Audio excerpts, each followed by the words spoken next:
that Jesus is excellent. The Lamb of God that takes away the sins of the world is excellent. I wish I had just a couple of folks in here that have looked back over their life and they can testify that God is excellent. Monday, Tuesday, Wednesday, Friday, Saturday and Sunday, and Monday, Tuesday, Wednesday, Friday, Saturday and Sunday, they can testify when they look back over their life, over drills, over problems, over medical situations. They can look back over their life and declare that God is excellent. I tell you that if you don't know that this morning, I declare that God is everything. And without God, I'm nothing. The Bible says that when we come into His presence, you ought to come with thanksgiving. Why? Because you recognize that God has brought you. And all of the non-regular entity, thank the Lord. I want to have one or two in here. They got some sin in their life. Thank the Lord. You got to wear you used to be. Truth be told, all of us ought to look back over our lives. Don't go ahead and turn around. Just look back over your life and see what God has brought you. He brought you from a mighty long way. You want to give God some praise in here. Why? Because He's faithful. He's merciful. He's just and He's gracious. In spite of your ignorance, in spite of your disobedience, in spite of your later way, God is still. He's still putting food on the table. He's still keeping the lights on at home. He's still putting food in your stomach. He's still keeping your bad A kids. And they travel to work. And they travel to school. And He's still keeping you. Give God.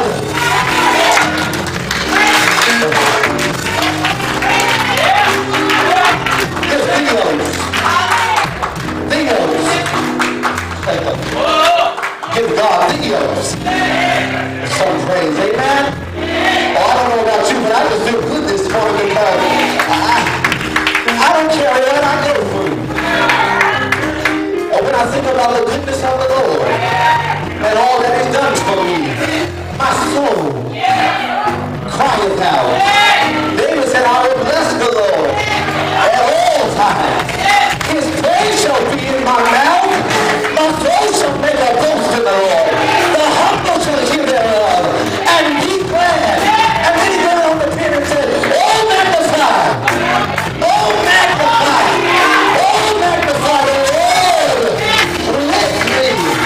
Let us exalt His name together. I heard the Lord, and He inclined His ear unto me. How excellent is the name of the Lord.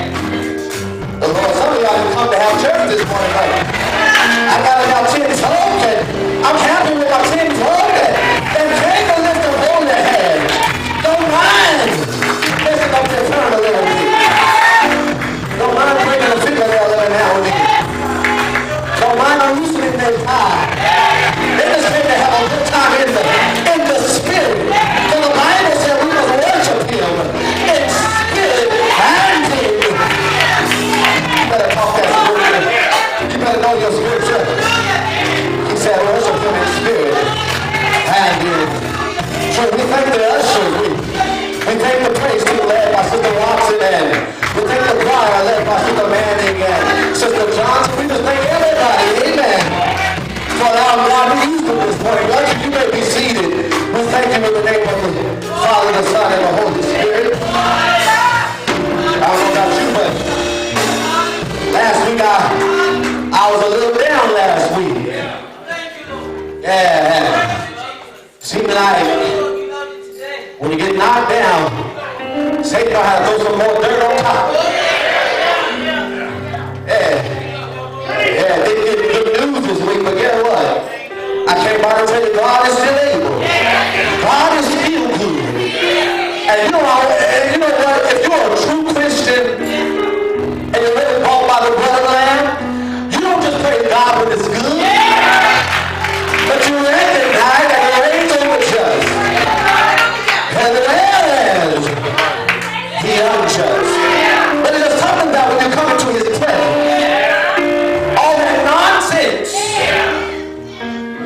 gone through all week, all the hell that you had to deal with all week, seems like it goes away. I feel good. If you feel good too, say amen. Amen. We're ready for our responsive reading, but I want to read it again because I just think it's a dynamic passage. There in Isaiah, it's a familiar passage. There in Isaiah. Come on in. Come on in. And begin to read yet. Amen. Thank you for your presence. Amen. There in Isaiah chapter 40. And when you get a chance, read the whole entire chapter. Because I think you see the greatness and the awesomeness of God. But for time's sake, I just want to go down to the very last 3 verses. Starting there at verse 28 of chapter 40 of Isaiah, it reads, Hast thou not known? Hast thou not heard? That the everlasting God, the Lord, the Creator of the ends of the earth, fainteth not, neither is weary. There is no searching of his understanding. He giveth power to the faint, and to them that have no might, he increaseth strength. Even the youths shall faint and be weary, and the young men shall utterly fall. But they that wait upon the Lord shall renew their strength. They shall mount up with wings as eagles. They shall run and not be weary. They shall walk and not faint. And the Lord add a blessing to the reading, the hearing of his holy and divine word. And we God's will this morning, I just want to talk on this simple subject, a renewed strength. A renewed strength. And if you'd be so kind to turn to your neighbor, if you have one, say, neighbor, good morning, neighbor.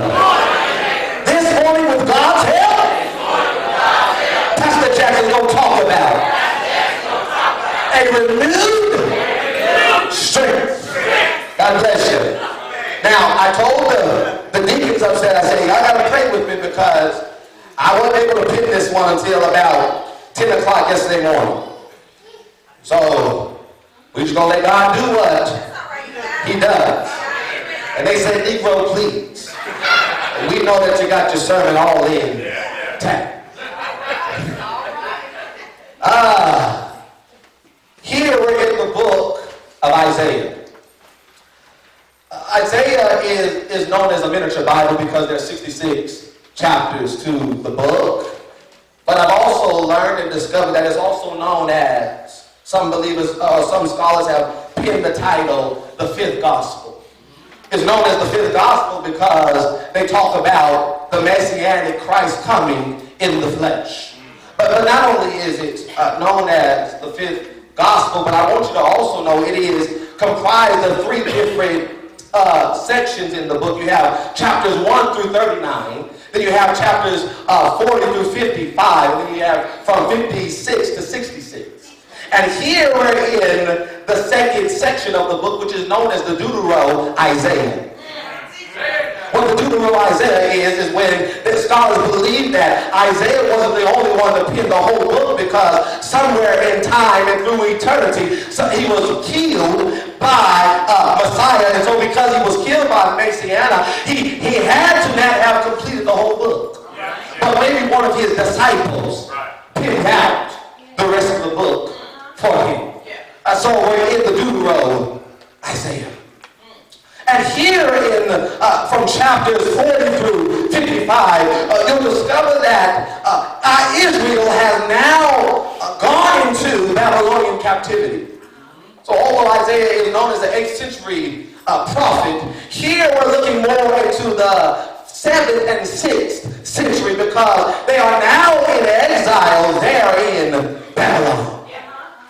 The Bible's going to know that in 722 BC, Assyria came in and destroyed the northern kingdom, which was Israel. But it wasn't until 612 BC that Babylon came in and destroyed Assyria 130 years later. And after they have destroyed Israel or Assyria there in Samaria, now they're making their way down to the south to get a hold of Judah. And you have three different deportations from Jerusalem to Mesopotamia. You had the first deportation in 607 BC. Then in 597 BC, and lastly and finally in 586 BC, when the temple was destroyed there in Jerusalem and the wall came tumbling down. The last deportation went into Babylonian captivity. They served there for 70 years. And the writer is trying to remind them and even encourage them, because their faith was weak, that no matter what you're going through, you serve a God that is able. So they need some renewing in their strength.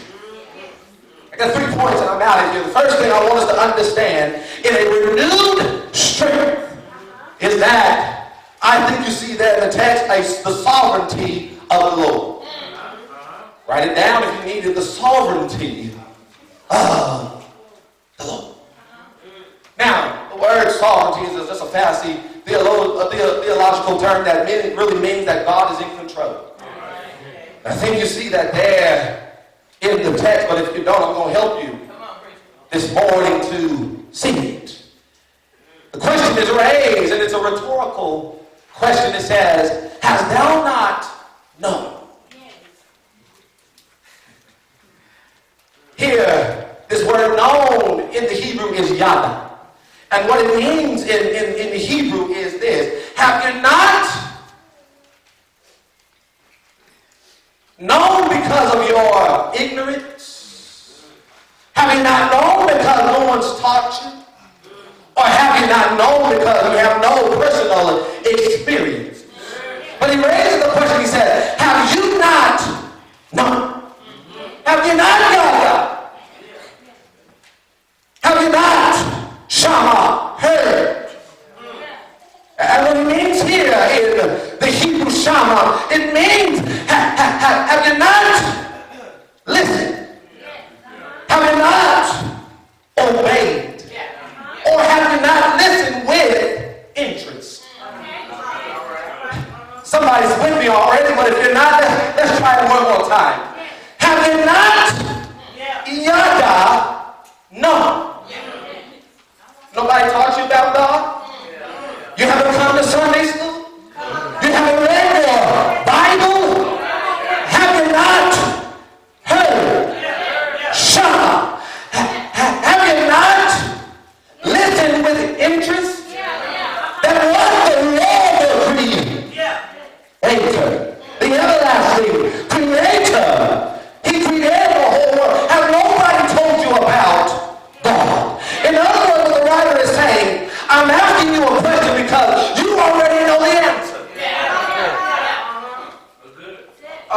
Are you in your muck and marvin because you have never known or heard about God? Or are you there because you're too ignorant to listen?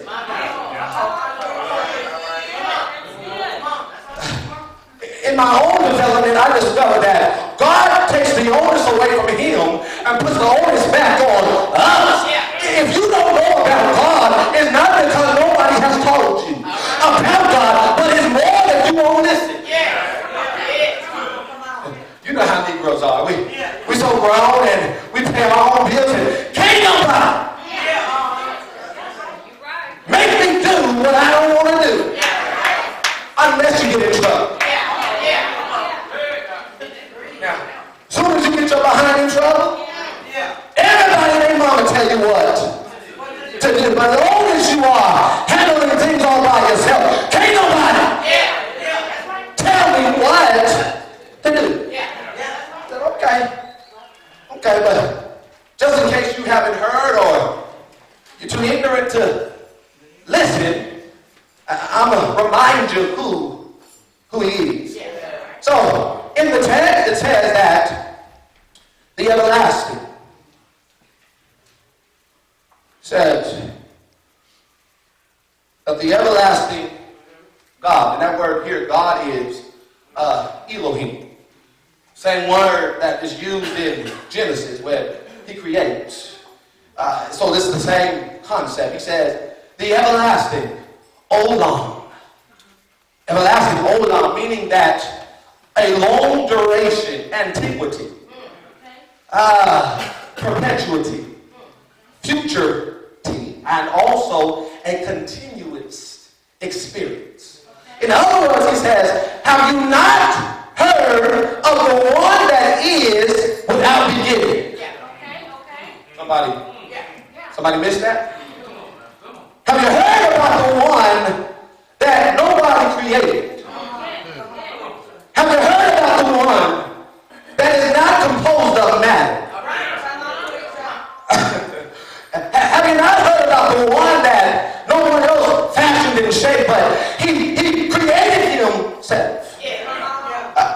Reason why God has no place to go, no home to go to, is because nobody created him. He doesn't have a genealogy like you and me, but he consists in and of himself. And he says, have you not heard or known from the everlasting? The Ancient of Days always has been and always will be. He says, the reason why you haven't heard, not because no one's told you, but you won't listen. You're not interested in listening. All you want to do is show up so somebody can see your fancy tie.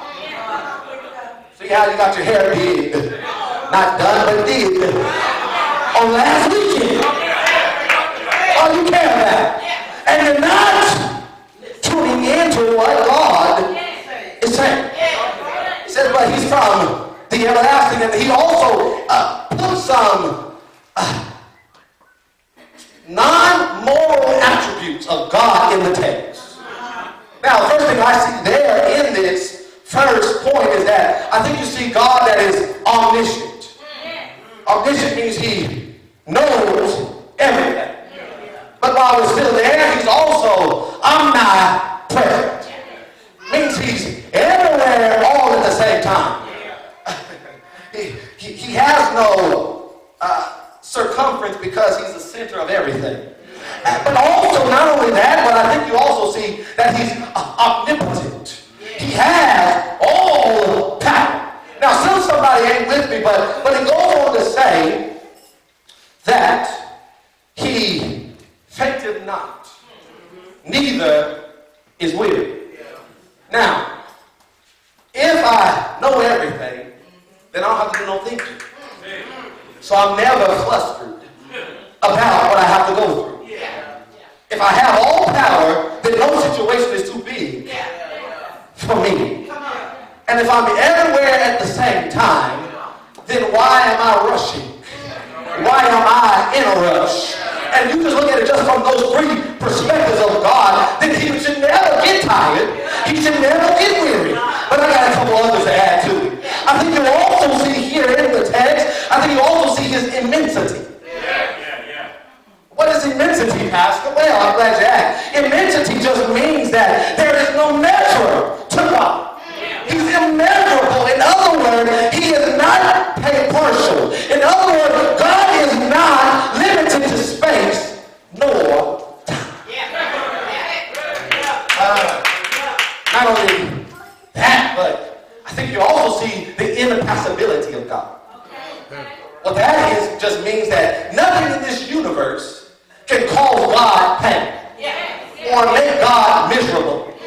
If I don't ever have to worry, if I know everything, then I always have joy in my heart. So it says he never is weary nor faint.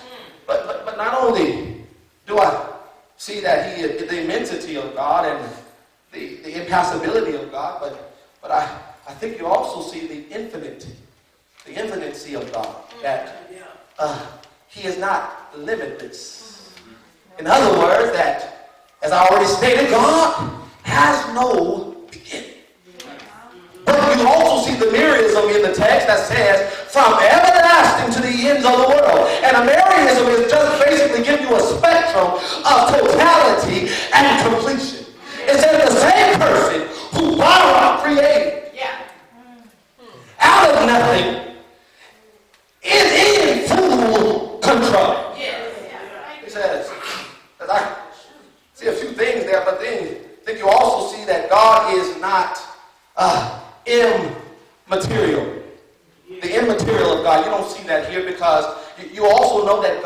not human, but rather spirit. He does not deal with the same limitations as you and me, because if he has no flesh and blood, he's non-corporal, then that means he doesn't have a body, corporal. He's non-corporal, then that means that he does not fatigue like you and me. But he said you want to have some hope and some strength. Why? Because you serve a sovereign God. Nobody else saw that thing? But then it goes on to say that there is no searching of his understanding. Now, anybody like CSI and all those type of shows? Go ahead, just show me a little bit of your hand. You know you watch it. You got it already DVR'd and stuff. Come on now. Well, some of those shows, you remember that when they're doing investigation, they have what is known as a cold case. Now, cold case means that what? It was never solved. Well, here in the text, it says that there is no searching of his understanding. We have been looking for him, and although we can't fully comprehend him, God has allowed us to apprehend him, but we fully don't comprehend him. In other words, God is a cold case.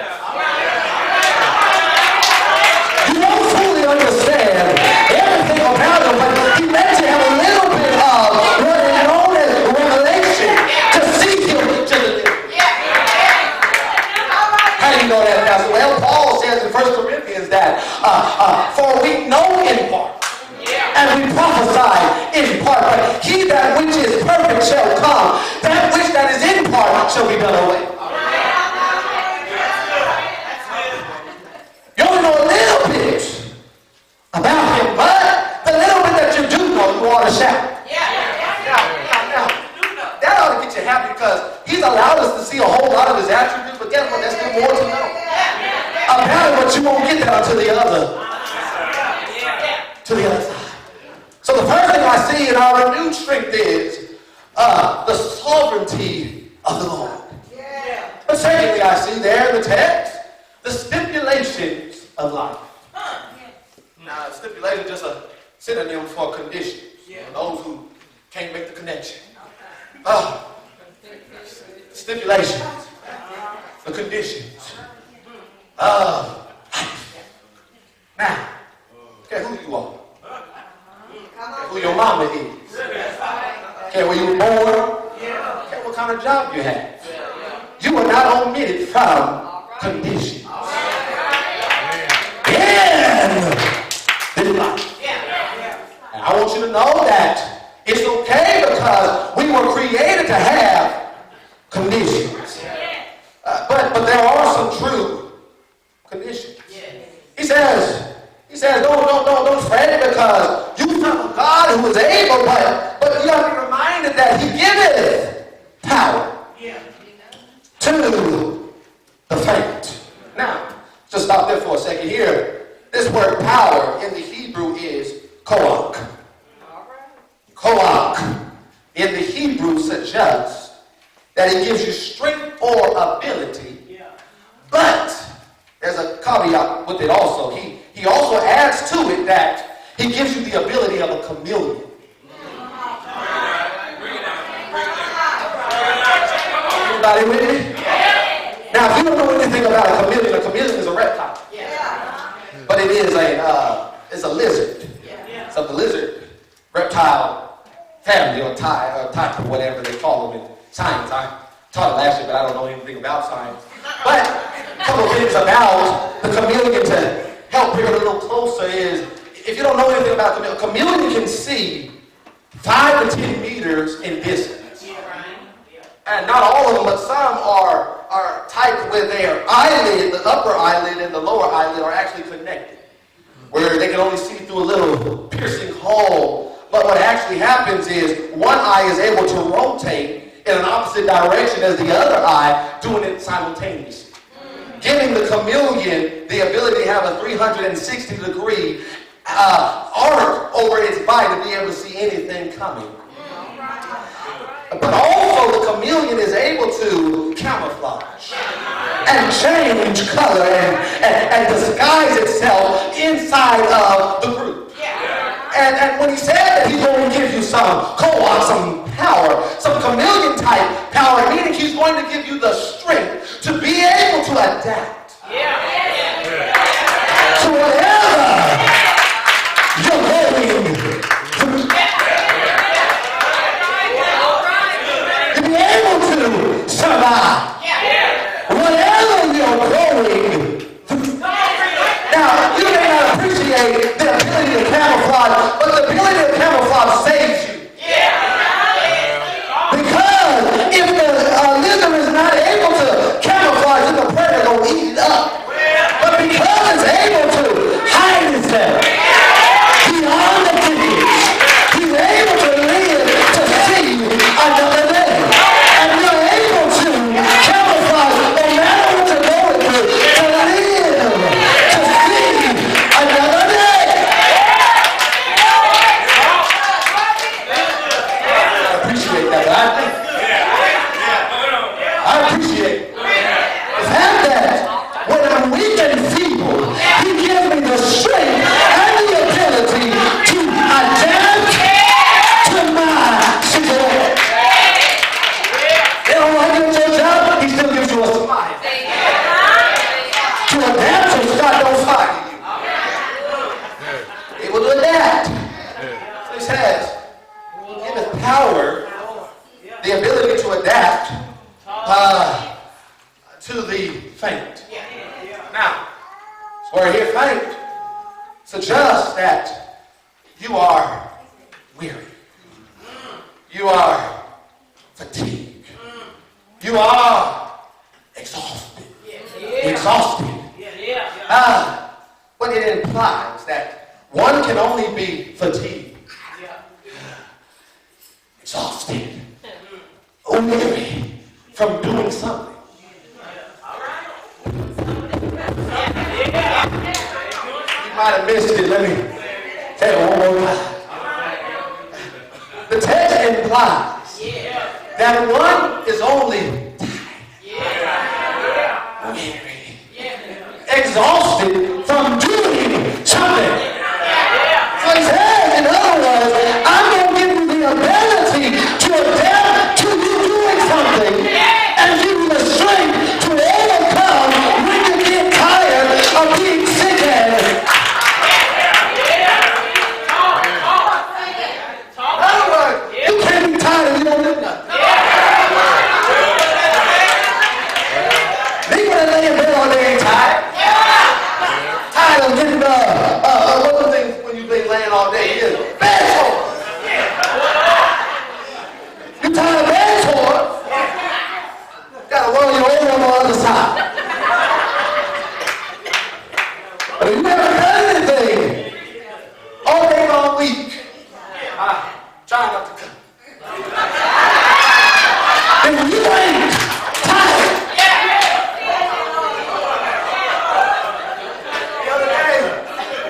the other day, Liam came home yawning. He's 11 months. I told the guy, I said, what are he yawning for? He ain't did nothing. All day. If anybody ought to be yawning and getting mad out the eye, ought to be me. I told him to hold his yawning. Don't you yawn. So, he gives power to those individuals who are doing something. He gives you the ability to adapt. But the reason why you have to appreciate that, because then he says, to them who have no might, now I'm in somebody else's street. What that here denotes and implies is this. This individual is the person that has given already up. If you have no might, another word for might is vigor or even physical strength, means you have already given up. See, one person is on their way to giving up. The tired person, the faint, the exhausted. But the one who has no might is that out of you have already given up. I think that's good news this morning, that don't give up on God. Because he won't give up on you.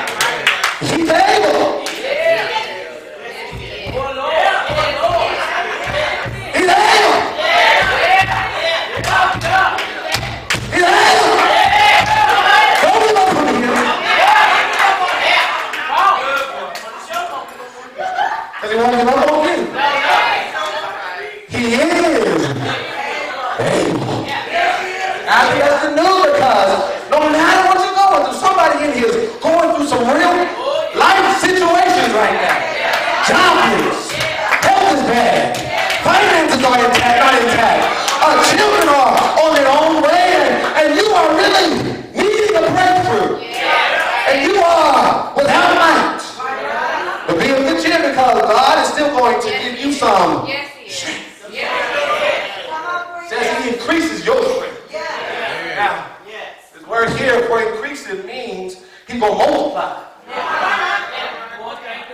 When you have given up on your situation, He says, don't give up, because the strength I'm about to give you is multiplied. Now, He can easily just add it, but He going to multiply. Now, I wish I had some folk in here that know something about math. Multiplication is nothing more than a quicker way of doing addition. And no matter how many times I repeat addition, I can always multiply whatever my situation is, and I still come out on the other side. So He said, look, I can give it to you incrementally, little step by step, but you so down in the dumps, you need a whole thrusting right now. You don't need to wait for this bit of strength. You need it all thrust on you right now. That's right. So you go from 0 to 60. I don't know if that long, because with God there's no time. You go instantly. You can wake up tomorrow and just look at tomorrow as a brand new day. Even though it's King and some of us ain't got away. You can still realize that if the sun comes up, bet you about $1. Tomorrow, everything's going to be all right. So, but also within these stipulations of life, it also says in verse 30 that even the youth shall faint and be weary, and the young men shall utterly fall. Basically what He's saying here in a nutshell is this: all of us gonna have to cry. All of us gonna have some sleepless nights. All of us are gonna have some points in our life where we are either faint, we're exhausted, or we have no might. So don't get mad or look somebody else beside their head when they are at their breaking point. Because if you keep on living, your time is coming when you're either going to be faint or have no might. But in closing on this point, I want you to understand, when He said in a nutshell that He's going to give us this strength, what He says is, I'm going to give you the ability to adapt to the situation. Why? Because sometimes I'm not going to change the situation. See, we always pray for God to change the situation. We never pray for God to change us for the situation. He said, I'm not going to take you out of cancer, but I'm going to teach you how to deal with it. I'm not going to take you out of the prison system. I'm going to teach you how to deal with the prison system. I'm not going to take you out of the job that you don't like. I'm going to learn to make you teach or help you to learn how to handle something that you don't like. So when your back is up against the wall, I'm going to teach you how to come out with your hands swinging. But to be able to appreciate the strength, you've got to have some low time. You haven't had any low time. Keep on living. Your day is 30. Finally, let's not hold you too long. Don't you try to say my point with me.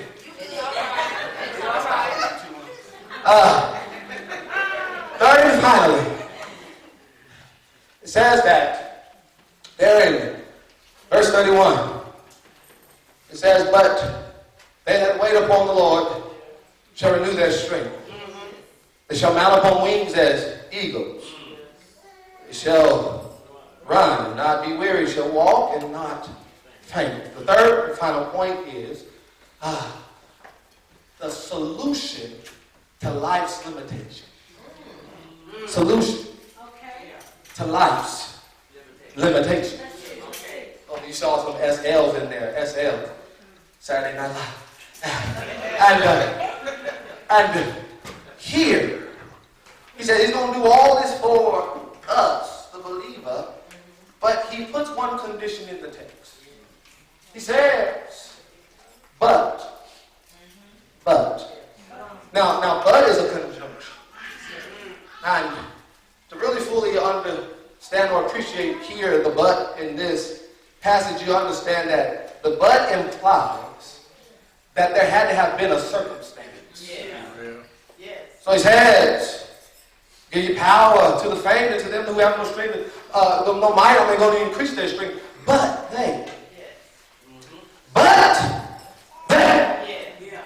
that wait on the Lord. Now, I know what you're thinking because you're looking at it with the natural eye. When you see that word wait, you really think that means to wait. Sit on your do nothing and do nothing and just, I'm just going to wait on the Lord. What are you going to do about your circumstances? Nothing, because the Lord has not spoken to me. I'm just going to wait. But you ain't eating at home. I know, but the Lord said He will supply all my needs. And I'm just going to sit here with my crackers and my sardines, and I'm going to wait. You ever put no job applications in? No! Because I must. But that's not what He's saying. He's not saying wait. But what He's saying is, but they that have hope, but they that expect, but they that know, that they know, that they know, that they know, that God is going to make a way. That's what they're doing. They that call on the name of the Lord shall renew. Those that expect God to show up and show out. God does. Anybody can say with their mouth, I believe. I believe. But do you believe when things don't change?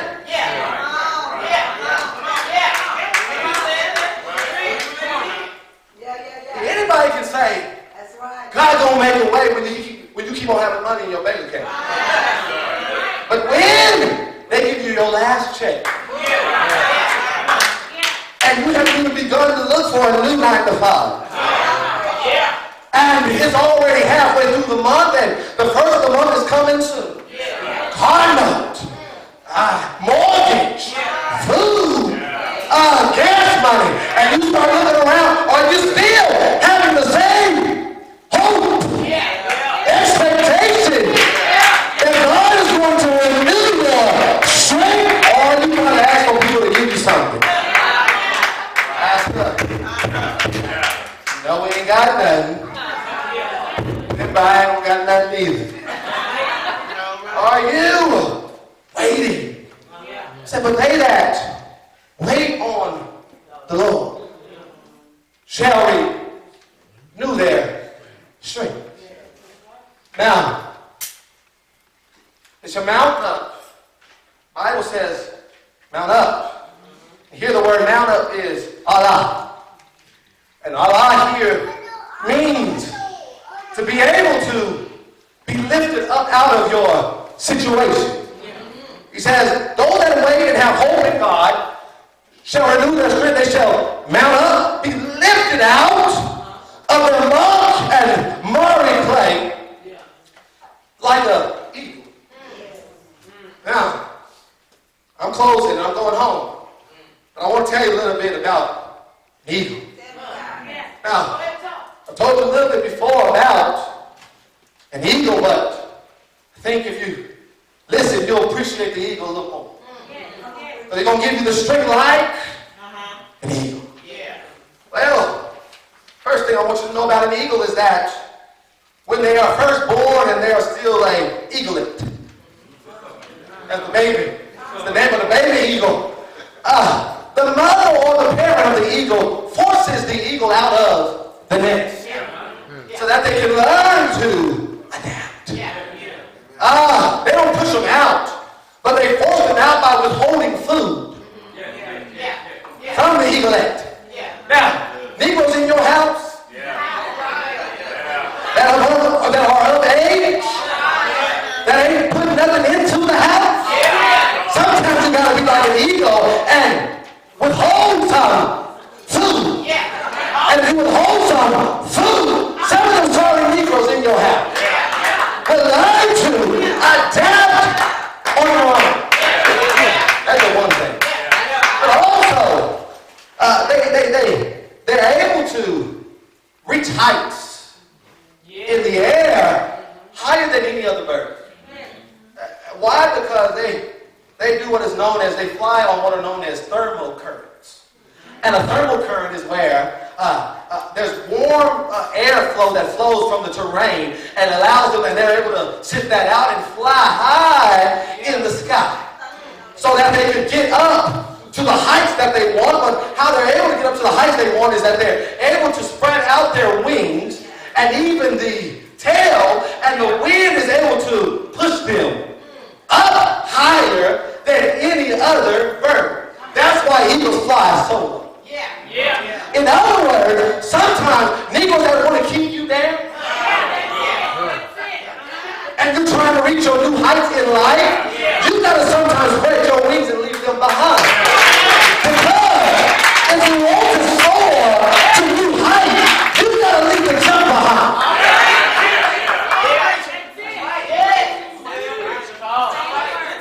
The story is told about young boy who goes to the restroom with his father and goes in there to the restroom and uses the bathroom. Calls his father and said, "Dad, won't go away. It just won't go away." The daddy says, "Son, won't go away." He says, I can imagine Aaron Jr. just pointing to it. The mess in the toilet won't go away. So Daddy said, all you got to do is, the toilet mess will go away, son. He said, no, Daddy. The mess won't go away. So Dad looks at the toilet, examines, and said, oh, I got it. That's one of those sophisticated toilets, son. That's a toilet with a sensor on it. In order for the mess to go away, you got to walk away from the mess. And some of us can never reach our full potential because we don't walk away from the mess in our life. I ain't done yet, though. Keep that shout in place. But also, when an eagle looks at a storm, they actually get excited. Because they're the only bird that gets excited about the storm, because when the storm winds come, it's able to push the eagle up higher with the storm winds, and when they propel their wings, they're able to glide in the storm, even making them where they're able to reserve their energy and they never get tired in the middle of the storm. So in other words, stop complaining when storms come. Get excited about the storm and find the positive in the midst of your storm. Not only do they fly the heights in the storm, something also fascinating about the eagle, when they begin to get old and gray and twilight years look like their number is up, what one of the eagles will do is fly to yonder's mountain and begin to pluck out each individual feather. I ain't no eagle, but you can imagine pulling out each individual feather, all the way so that they are actually bare.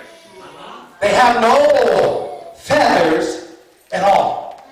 And they will stay in hiding until new feathers begin to blossom. What are you saying, preacher? preacher. Well, what I see with some of us, we're like the eagle where, in order, those feathers represent old habits. And old ways. And before you can come back out and be seen, polished, and brand new, you've got to get rid of some of your old habits. Some of your old issues. And the reason why you cannot mount up, get lifted out of your situation, is because you're holding on to old But they got to wait on the Lord. I wish I had one or two more. That knows what it's like to wait on Jehovah Jireh, your provider. Jehovah Nisi, your banner. Jehovah Shalom, your peace. Jehovah Rapha, your healer. Jehovah Shammah, Jehovah Tiskanu. I wish I had one or two individuals in here that know what it's like to wait on or to have hope in Jehovah.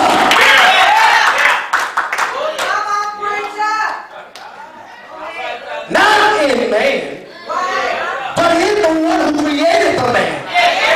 Not in your situation, but the one who holds your situation in the palm of his hand. Not the one who made everything, but the one who knows you inwardly. Without it. So I'm putting my hope in the person who never gets tired. Never gets weary. Why? Because he's everywhere. He has all power. And when you get tired and frustrated and fatigued and you want to give up on your situation, I believe one of the Sundays ago we talked about the banner. All you got to do is look to the hills, from which cometh your help, knowing that all your help comes from the Lord. A renewed strength. God bless you this morning. God bless you. The sovereignty of the Lord. Stipulations of life. The solution to limitations of life.